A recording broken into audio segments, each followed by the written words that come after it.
and it's the middle of the season. Guys are banged up. Sometimes it takes a little bit more to get things going, and hats off to them for starting fast, man. But I think when you look at the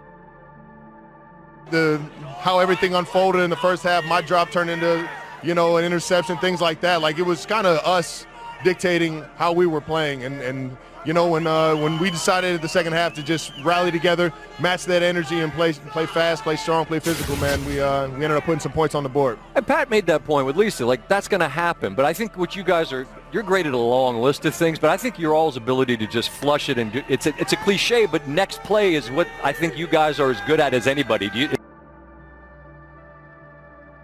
Is that sort of a conscious thing? And every single game has its different challenges. You got to kind of figure that out on the run with the guys that are in the building and the guys that are stepping up in positions, knowing we were a little banged up today. So it's just it's always moving forward, but we got the leadership and we got the head coach to be able to get it done versus anybody. So I asked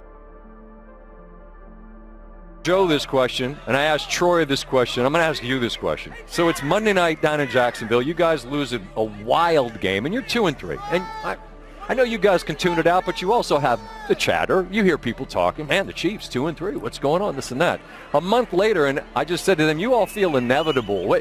Your ability as a group to just hold down the fort until you get everybody back and move forward with the understanding we've lived in this space for basically a decade. What was the month like from Jacksonville to now in terms of where you guys have gotten to as a group? I think the biggest thing is just what do we see in the building? What do we see on the film? We were a handful of plays, like 5 to 6 plays away from being undefeated at that point. Right. And that's what was real from what I saw on the film, and it was all self-inflicted wounds. And from that point on, you circle the wagons, man. We got a lot of people that love this game, that love to come into work and build the chemistry and find ways to get better every single week. And I think Coach Reed does it better than anybody, man. Yeah, but Patrick mentioned, you're the head chief, you're the dude, you're the guy that sets the culture around here. What does that mean to you? The idea of being a guy that, in terms of demeanor and play and professionalism, to set the tone for the group. How do you approach that?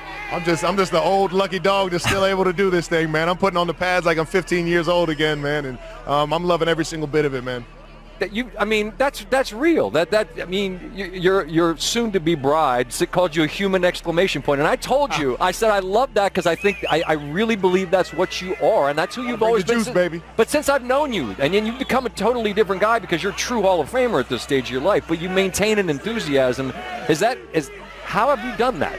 Well, like one of my old coaches used to say, either you're a fountain or you're a drain, baby. Either you're giving me life or you're taking it out of me, man. And I like to fuel people with happiness and excitement and get the things fixed that need to get fixed, and at the same time bring some swagger, bring some excitement, and bring some fun to work. And that's still got some juice. Who I am, baby. Still got some juice. Heck yeah, baby. I gotta find a way to get in the end zone a few more times. But other than that, one more rocking and rolling. Hey, one more time, and then it's you above Priest. I said this on the highlight. I hope the young folks know that Priest Holmes could go, man. You talk about the history of this franchise. I grew up watching that guy with Tony Gonzalez, and even when I came here to Kansas City, I wanted to watch some film on what these guys were all about.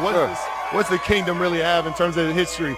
And I watched that guy go, and man, it was amazing to see just from like from the football views of how great that man was, and to be in his company, or even to be up here in Kansas City playing in the same jerseys he played in, man, it's an absolute honor.